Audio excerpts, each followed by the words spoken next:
Good afternoon and welcome to NewsXstream. Today, White House Press Secretary Karoline Leavitt steps to the podium to address the nation's most pressing issues. From updates on the administration's legislative priorities to breaking developments in foreign policy and domestic programs, all eyes are on the West Wing as Leavitt delivers the official word from the Biden administration, or, under the Trump administration, a bold defense of America first. Stay tuned as members of the media press for answers and clarity on the headlines shaping the future. Good afternoon, everyone. We have a lot of news today, and I have quite a few announcements for you, so let's get to it. First, on behalf of the President and the White House, we express our deepest condolences to the family of New York police officer Islam, who made the ultimate sacrifice in defense of his fellow New Yorkers. As the funeral services are held in New York City today, everyone at the White House is keeping the officer's family, friends, and fellow NYPD law enforcement officers in our thoughts and prayers. The President has always, and will always, proudly stand with our men and women in blue. May God bless Officer Islam and the other individuals who were tragically killed in this senseless act of violence. In other news, President Trump's working visit to Scotland was a huge success. In less than 48 hours, President Trump brokered the biggest, most impactful trade deal in history and prevented a war in Asia for the second time since he took office. We have never had a president who wields the full power of the United States to negotiate good deals for our country and its people like President Trump. This is what maximum leverage looks like. On the peace front, President Trump helped deliver an immediate and unconditional ceasefire between Thailand and Cambodia. The two countries were engaged in a deadly conflict that had displaced more than 300,000 people until President Trump stepped in to put an end to it. The president spoke directly on the phone with the acting Prime Minister of Thailand and the Prime Minister of Cambodia to inform both leaders that unless they brought their conflict to an end, there would be no trade discussions or agreements with the United States. Almost immediately afterward, a peace was brokered that will save thousands of lives and allowed for trade negotiations with these countries to resume, and they have. The president has now ended conflicts between Thailand and Cambodia, Israel and Iran, Rwanda and the Democratic Republic of the Congo, India and Pakistan, Serbia and Kosovo, and Egypt and Ethiopia. This means President Trump has brokered, on average, about one peace deal or ceasefire per month during his 6 months in office. It's well past time that President Trump was awarded the Nobel Peace Prize. I know the topic of Israel is on everyone's mind. I have an update from Special Envoy Steve Witkoff, who I got off the phone with this morning. Special Envoy Witkoff and Ambassador Huckabee had a very productive meeting with Prime Minister Netanyahu and other officials today in Israel on the topic of delivering much-needed food and aid to Gaza. President Trump is a humanitarian with a big heart, and that's why he sent Special Envoy Witkoff to the region in an effort to save lives and end this crisis. Tomorrow, Special Envoy Witkoff and Ambassador Huckabee will be traveling into Gaza to inspect the current distribution sites and secure a plan to deliver more food and meet with local Gazans to hear firsthand about this dire situation on the ground. The special envoy and the ambassador will brief the president immediately after their visit to approve a final plan for food and aid distribution into the region, and we will provide more details for all of you once that plan is approved and agreed on by the President of the United States. On the trade front, the president secured a historic trade agreement with the European Union that puts America first and fundamentally strengthens the economic relationship between the two largest economies in the world. This deal delivers on two of President Trump's core promises on trade, supercharging America's manufacturing capacity and opening up foreign market access to American businesses. The deal guarantees that American businesses will have unprecedented levels of access to the European Union markets to export our American-made goods. Also, as part of this agreement, the EU will purchase $750 billion in U.S. energy to strengthen our energy dominance, reduce European reliance on adversarial sources, and narrow our trade deficit with the EU. The EU will also make new investments of $60 billion in the United States, in addition to the more than $100 billion the EU companies already invest in the US every year. All of these massive purchases and investments will happen by the end of 2028. What we are watching is President Trump rebuilding the greatest economy in the history of the world and simultaneously proving the so-called economic experts wrong at every turn. Media pundits said a trade deal with the EU this monumental and beneficial to America would be impossible, but President Trump made it happen. The so-called economic experts repeatedly said that the American economy would be in a recession this summer. Well, summer is here. It's almost over. And that recession does not exist. Yesterday, in fact, real GDP growth in the second quarter increased at a 3.0% annual rate, significantly above expectations.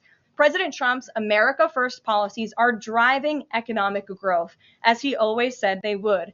And this growth is being driven by the private sector, not the government. Federal government spending fell for a second straight quarter, while real business fixed investment rose by nearly 2% following its first quarter surge. President Trump is right-sizing government spending, reversing the damage done by the Biden administration, and allowing the private sector to flourish. The same so-called experts claimed that President Trump's tariffs would spike inflation and hurt American consumers. But consumer spending growth just accelerated and inflation remains right on track. For the past 5 straight months, core inflation has come in below market expectation and remains in line with the Fed's 2% inflation target. Meanwhile, customs and tariff revenues have already totaled more than $150 billion since President Trump took office, leading to the first June budget surplus in nearly a decade.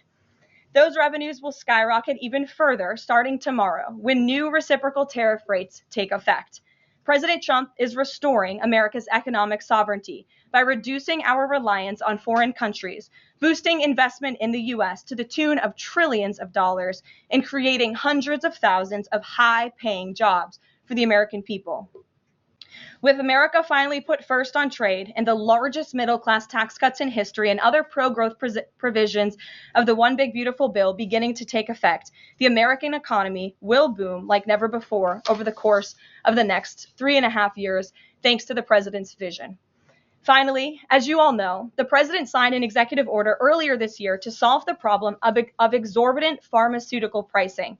According to recent data, the prices that Americans have been paying for brand name drugs are more than 3 times the price other similarly developed nations pay. The president is determined to solve this problem and took further action today. He has signed 17 letters to pharmaceutical companies' CEOs, and I would like to read you one of these letters to the CEO of Eli Lilly.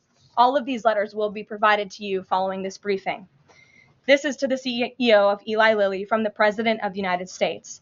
On May 12, 2025, I signed an executive order delivering most favored nation prescription drug pricing to American patients to stop global freeloading and guarantee that Americans pay the same prices enjoyed by other developed nations. Right now, brand name drugs in the United States are up to 3 times higher on average than anywhere else for the identical medicines. This unacceptable burden on hardworking American families ends with my administration.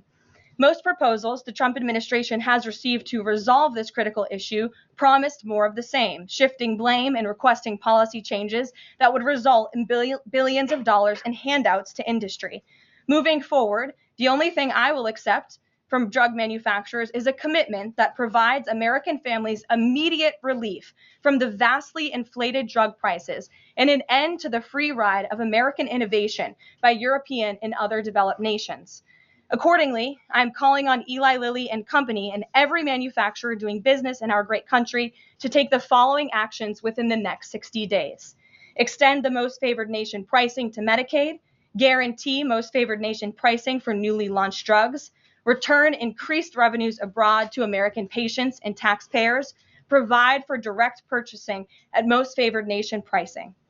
The president's team, including Secretary Kennedy and Administrator Oz, stand ready to implement these terms. The president expects to further engage with them immediately in good faith to deliver relief for American families. Make no mistake, a collaborative effort towards achieving global pricing parity would be the most effective path for companies, the government, and American patients. But if you refuse to step up, we will deploy every tool in our arsenal to protect American families from continued abusive drug pricing practices.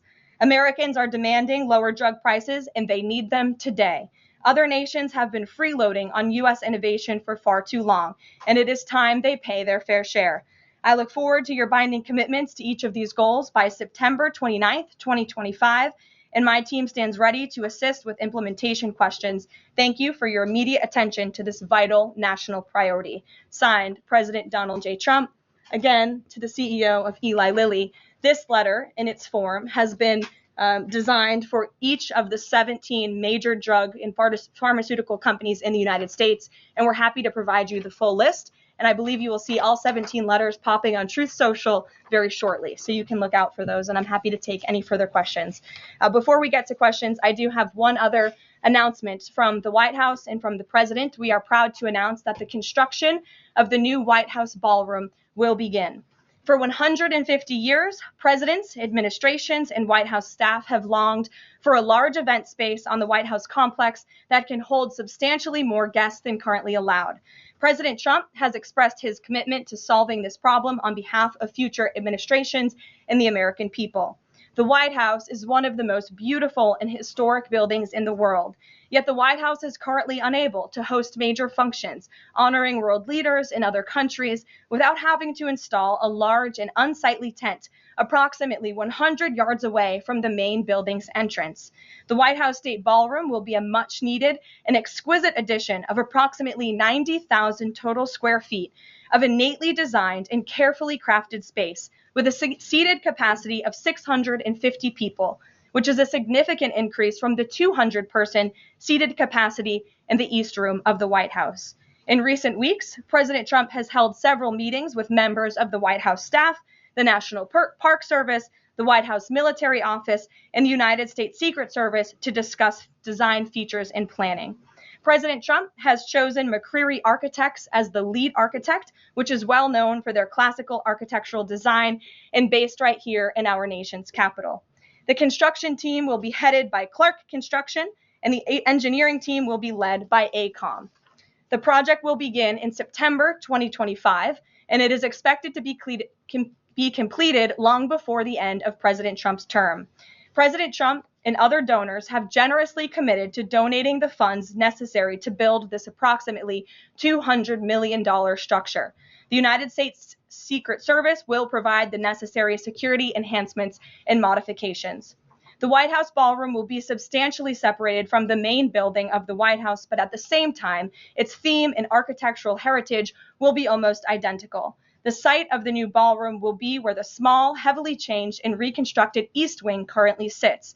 The East Wing was constructed in 1902 and has been renovated and changed many times, with a second story added in 1942. White House Chief of Staff Susie Wiles has provided the following statement. President Trump is a builder at heart and has an extraordinary eye for detail. The President and the Trump White House are fully committed to working with the appropriate organizations to preserve the special history of the White House while building a beautiful ballroom that can be enjoyed by future administrations and generations of Americans to come. In the White House, we will continue to provide the American public and all of you in the press with updates on this project at whitehouse.gov/visit. And if you go there shortly, you will be able to see renderings and visuals of what this ballroom will look like, both the exterior and the interior. I have provided some photos for all of you in the room today. This is the interior of the ballroom space. It's quite beautiful. And then this is the exterior of the ballroom space. As you can see, it will come off of the executive mansion as it sits today, and the East Wing will be modernized and renovated. We're happy to answer any further questions on that, Jennifer. Since you're so eager, I will go to you, but first, as always, I want to start with our new media seat, Ben Weingarten. Why don't you go ahead, Ben? Thank you. In light of the release, the declassification of the annex to the Durham report today, beyond any potential prosecutions, the outcomes of which will likely be uncertain, what does the president believe justice for Russiagate ought to entail? Might it include restitution for those whose lives were upended as a consequence of Russiagate, and perhaps a major reorganization of the national security apparatus? Well, I think a major organization of the national security apparatus, at least here at the White House within the National Security Council, has indeed taken place, and the president entrusts his current CIA director, John Ratcliffe, and our ODNI director, Tulsi Gabbard, to make the necessary changes to ensure classified intelligence, especially that could implement or hurt the national security of our country, does not make its way into the hands of irresponsible actors who want to politicize that intelligence for their own end. Since you brought up the declassification report that was put out by Senator Grassley today, I'm glad you brought it up, because this should be a story every outlet in this room should be covering. This is further evidence that Hillary Clinton approved the Russia hoax against President Trump. Her campaign financed it. Again, she approved it. And the FBI and the CIA were both weaponized to, as our director of CIA has said, accelerate this hoax against then candidate and former President Trump. To answer the heart of your question, the president wants to see justice served, and he trusts the Attorney General and the Department of Justice to implement that justice and hold these people accountable. One more question briefly, Sure. if I may, on a totally different topic. There's been legislation reintroduced in the House and Senate on designating the Muslim Brotherhood as a terrorist organization. The Muslim Brotherhood is considered by many to be the fountainhead of Sunni Islamic supremacism, from which Hamas and other groups have spawned, with a nexus to domestic organizations as well. Does the president support designating the Muslim Brotherhood as a terrorist organization? Frankly, I'm not sure, because I haven't talked to him, and I would never want to get ahead of the National Security Council on specific designations. It sounds like something this administration would support, but we can get a firm answer for you. How's that? Thank you. Thanks for being here. Jennifer, go ahead. Eager beavers. How much of the East Wing will be torn down? The entire East Wing or just parts of it? So the East Wing is going to be modernized. The necessary construction will take place. And for those who are housed in the East Wing, including the Office of the First Lady, the White House Military Office, the White House Visitors Offices, those offices will be temporarily relocated while the East Wing is being modernized. And then on Israel-Gaza, there are some reports that negotiations with Hamas might not be continuing. Did you get any updates from Steve Witkoff on that? I did. Special Envoy Witkoff is actively talking with our counterparts in Israel about that, and he wants to give some grace to the president so he can fully brief the president on what he's learning on the ground in both Israel and Gaza.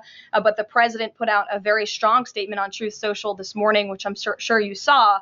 And he said the quickest way to end this entire conflict, the humanitarian crisis that we've seen, and the crisis in Israel that, of course, started on October 7th when Hamas brutally kidnapped and raped innocent Israelis, that terrible terrorist attack, is for Hamas to surrender, to release all of the hostages, and to end this conflict. And that's what the president wants to see. He's made that very clear. But the special envoy will be in Gaza tomorrow, as I shared with you previously. Josh. Can you give us a little more clarity on the tariff timing? You said that the reciprocals will take effect tomorrow. Yes. Does that include the new auto rates, for instance, on Japan, Korea, the EU? Is this all coming effective tomorrow? So some of the countries you just mentioned, Japan, South Korea, they have bespoke trade deals that the president cut, which, just to backtrack for a second, Josh, we promised that the president would negotiate with countries all around the world to cut tailor-made trade deals depending on those countries' challenges, how badly they've ripped off the United States of America and our manufacturing industry and our workforce in the past. And he has done that. Of our 18 major trading partners, 2/3 of those trading partners have a deal. We've sent out 17 letters to countries around the world. And the rest of those countries that either do not have a deal or have a letter, they will be hearing from this administration by the midnight deadline tonight. So yes, tomorrow, August 1st, the reciprocal rates will be going into effect. If more deals are cut between now and midnight, I will never count out the president. You've seen him do it before. He cut 3 deals in one day very recently. So we'll see what happens. I do know foreign leaders are ringing his phone, realizing this deadline is a real thing for them tomorrow, and they're bringing offers to the table. And we were reporting that the president wants to meet David Solomon of Goldman Sachs today. Can you say what they'll discuss, if anything, in that meeting? I won't discuss the president's private meetings from this podium, and it hasn't taken place yet unless he gives me liberty to do so. And finally, have you talked to the president about his position on the stock trading ban bill for Congress? He obviously had pretty loaded comments about Senator Hawley. There's some reporting that they've since spoken. What is his position on the current status of that bill? The president has spoken to Senator Hawley, who called him, and the president took that call. As the president said in the Roosevelt Room yesterday, conceptually, he, of course, supports the idea of ensuring that members of Congress and United States senators who are here for public service cannot enrich themselves. And the reason that this idea to put a ban on stock trading for members of Congress is even a thing is because of Nancy Pelosi. I mean, she is rightfully criticized because she makes, I think, $174,000 a year, yet she has a net worth of approximately $413 million. In 2024, Nancy Pelosi's stock portfolio, this was a fascinating statistic to me, grew 70% in 1 year in 2024, and her portfolio outperformed every single large hedge fund in that same year, and even more than doubled the returns of Warren Buffett's Berkshire Hathaway. So I think the president stands with the American people on this. He doesn't want to see people like Nancy Pelosi enriching themselves off of public service and ripping off their constituents in the process. As for the mechanics of the legislation and how it will move forward,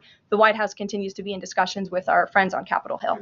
Emily, in a new seat today. Thanks, Caroline. I wanted to ask about this report that the president wants to host a G20 meeting at Trump Durrell. How is he going to do that, considering all the preparations that have been going on in South Africa? And also, would that be seen as his businesses possibly profiting from hosting this kind of meeting?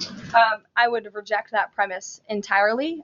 We have announcements and details forthcoming on the G20, but my understanding is no firm announcement is ready to be made at this time. I did see the report, but we're not in a place to confirm it just yet. Michelle? Just on the tariffs, what are the logistics for imposing those? Does the president have to sign an executive order tonight? What's the timing of that? Yes, and he will be signing an executive order at some point this afternoon or later this evening. And as always, we'll keep you posted when that happens, and it will be released from our office. And there's some of these countries that have they all had contact with U.S. officials, or are there some countries that are going to get letters that have had no opportunity to negotiate with the United States? Well, there's a lot of countries that I know have reached out. I believe it's upwards of 200 countries around the world have reached out to the trade and tariff team. Of course, as I said previously, and the president said, we're going to prioritize our key trading partners, which we have done. Like I said, of the 18, 2/3 of those we have cut these tailor-made deals with. But I do know that the trade team has been working around the clock to try to be in correspondence with as many countries as possible. But if they haven't heard from us yet, they will in the form of a letter or an executive order by midnight tonight. We'll go to the back. Sure, go ahead. In the back left. Thank you. Amanda, yes. Thank you very much. I have a talk to ask about the U.S. Amanda, you can go. U.S. and South Korea tariff negotiations. At the tariff negotiation between South Korea and the United States concluded yesterday. President Trump stated on his SNS, Truth Social, that he would announce the specific details of the investment in the United States at the South Korea United States Summit in 2 weeks. My question is this tariff negotiation a final agreement, or is further negotiation necessary? Well, yes, as you know, the president met with representatives of the Republic of South Korea here at the White House yesterday, and they did, in fact, reach a deal. And South Korea will pay a 15% tariff rate, including 15% on autos, while providing historic market access to American goods like autos and rice. Korea will purchase $100 billion in American energy by 2028. And the centerpiece of this deal is that South Korea has agreed to invest $350 billion at the president's direction to revitalize American industry. 90% of those profits will go to the United States government to help pay down our debt and for other matters at the president's choosing. So it was a very successful meeting yesterday. When is set up the further U.S.-South Korea summit day? I'll get you something on that. I don't have it at my fingertips. Okay, Amanda. Thank you, Caroline. There are a number of congressional Republicans who have raised the alarm about the fact that roughly 80% of pharmaceuticals are either manufactured or their precursors are manufactured in either China or India. There are some pieces of legislation, some recommendations, which include either onshoring, nearshoring, or friendshoring, those components of that. Do you know if the president intends to throw the weight of the executive behind that? I don't have any updates for you at this time. I do have an update on our EU trade deal. I stand corrected. It's not $60 billion in investments. It's $600 billion in investments. I want to make that very clear. And I personally watched the president behind closed doors with the European president in Scotland negotiating this deal. And he got the most juice out of that squeeze that he could. And he was constantly looking out for America's interests. So I just wanted to clarify that one point. Deanna. Thanks, Caroline. For the countries that don't have a deal yet, should we be looking at the April 2nd chart at all Or is he negotiating and talking about having a set tariff rate, 10%, 20%? Those discussions are taking place with the trade team today, and again, we'll provide further guidance with that executive order once it is signed, and the answer to that question will be in that executive order. Is he looking to provide any more extensions today after his phone call with Mexico? Is there any other conversations like that? I do know that other foreign leaders around the world have reached out, and if the president decides to share the conclusions of those calls with all of you, he will do so himself. But I do want to reiterate what the president said about Mexico. Mexico is still paying tariffs. They're paying a 25% tariff on fentanyl, 25% tariff on cars, a 50% tariff on steel, aluminum, and copper. And additionally, Mexico has agreed to immediately terminate its non-tariff trade barriers, of which there are many. And as the president said, we will continue to talk to Mexico over the next 90 days with the goal of signing a larger trade deal. The key to this, again, is Mexico has agreed to terminate those non-tariff barriers and to continue to work with us in good faith. Mexico is a very unique situation of all the other countries around the world because, of course, we share our southern border with Mexico, which we've seen an increase in cooperation between Mexico's President Claudia Sheinbaum and our administration on clamping down on drug trafficking and human trafficking at the southern border. We appreciate those efforts and will continue to work in good faith and to continue to have these trade discussions as well. Joey. Yeah, thanks, Caroline. Just clarifying on a previous question.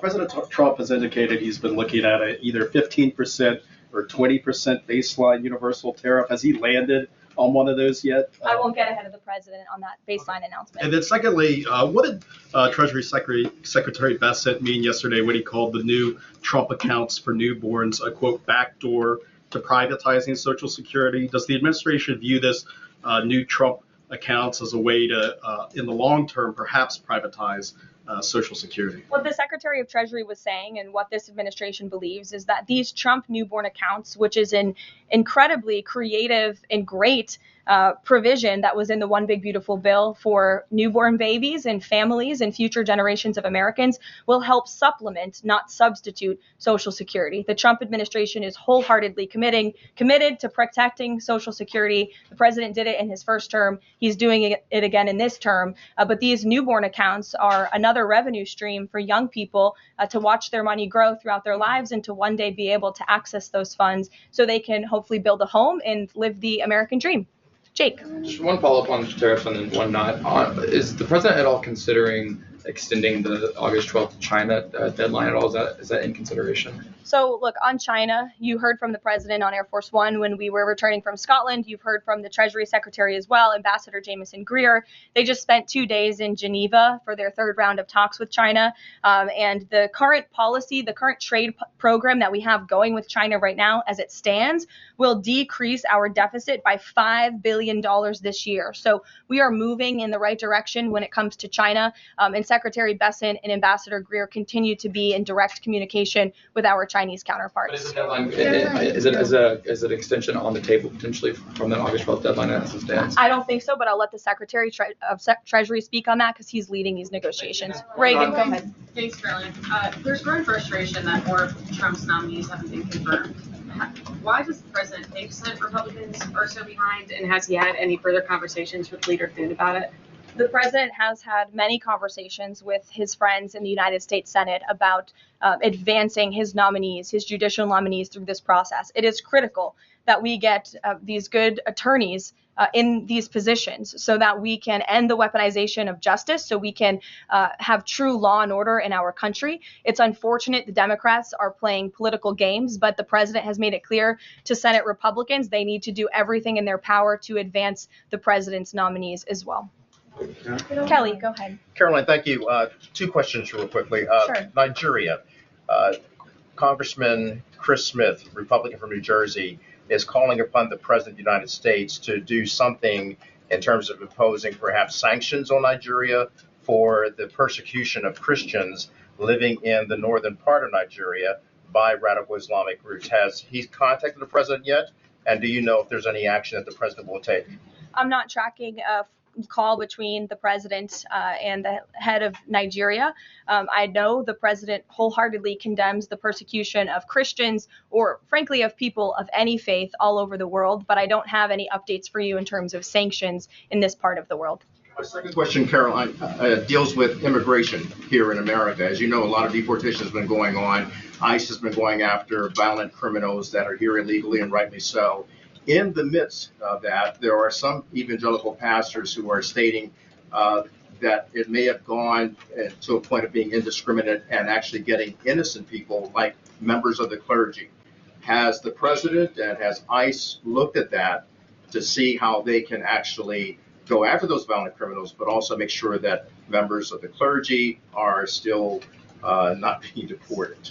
Well, look, the administration has always maintained the position that anyone who illegally crosses our nation's borders is subject to deportation. That's just the law of the land, and we must be a nation that enforces our laws. But the priority from ICE, of course, is to deport, detain, arrest, and remove violent illegal aliens and criminals from our country. And they have been doing that at the rate of thousands of illegal violent criminals every single week, especially in Democrat-run sanctuary cities where these illegal violent criminals have been given a safe haven and have essentially been immune from our nation's laws under the previous administration. That's not happening anymore because of this president and Secretary Noem and the Department of Homeland Security. And we are going to be a nation of laws. And as we've said repeatedly, if you came here illegally, you are subject to deportation. But the priority are those public safety threats that we must remove from our communities. Thank you so much, Caroline. Two questions. So what Hamas hardens its position and Israel provides aid? Do you have any new information on the hostages that need aid too? And second question, we heard President Trump criticize President Macron and Prime Minister Starmer for their statement about recognizing a Palestinian state. What is the president's position on recognizing a Palestinian state? And will he recognize Israeli sovereignty in Judea and Samaria? I can answer both of those questions for you. On the second question about a Palestinian state, the president expressed his displeasure and his disagreement with the leaders of France, the United Kingdom, and Canada. He feels as though that's rewarding Hamas at a time where Hamas is the true impediment to a ceasefire and to the release of all of the hostages. So to your first question, the president wants to see all of the hostages released. He cares deeply about this. He has met with many of the former hostages, many of the families of those who have loved ones who are still being held hostage in Gaza. I have met with them too. It is absolutely devastating what these poor people have been through, and the president is always thinking about them, and that's why he's designated his special envoy, Steve Witkoff, who's doing a tremendous job to release the hostages and to end this conflict. But the president has always said the last remaining hostages, now there are 20 living hostages in Gaza, will always be the hardest because Hamas is unfortunately using these innocent people as bargaining chips. But nevertheless, we are committed to seeing this come to an end. Elizabeth. Thanks, Caroline. Part of the settlement with Brown prohibits it from performing transgender procedures or prescribing hormone puberty blockers, that type of thing. Will eliminating these types of procedures be a priority for the Trump administration in negotiations with other universities? I can tell you that ending the chemical castration of children in our country is a priority of this administration. We've talked to many of these universities about it, but the president has also taken very strong action to cut off the funding for any medical institution in this country that provides those barbaric procedures. The Brown University agreement, since you brought it up, is yet another win to root out anti-Semitic behavior on our nation's college campuses and unlawful racial discrimination. Brown has agreed to no longer allow unlawful racial discrimination in admissions or university programming. They have agreed to provide access to all relevant data and information to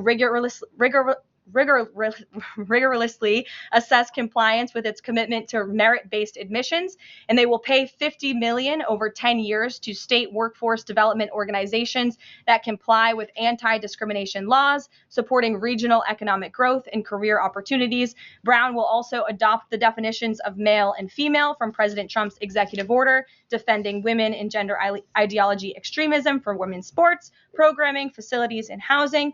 Brown will no longer perform gender reassignment surgeries on minors or prescribe them puberty blockers or cross-sex hormones. And Brown will take steps to improve the campus climate for Jewish students and combat anti-Semitism. on their campus. This is yet another huge win for American students and for those who love our country and want to abide by our country's laws. On the topic of defending women from gender ideology extremism and helping women's sports, the president will be signing an executive order at 4 o'clock today with some very famous professional athletes whom I'm sure you all know. And that executive order will be focused on strengthening athletics in our country and making America healthy again. And we are going to re-implement the presidential fitness test in America's schools, which is, I think, something all Americans can get behind. So you'll hear from the president in 2 hours, and we will see you all there. Thank you.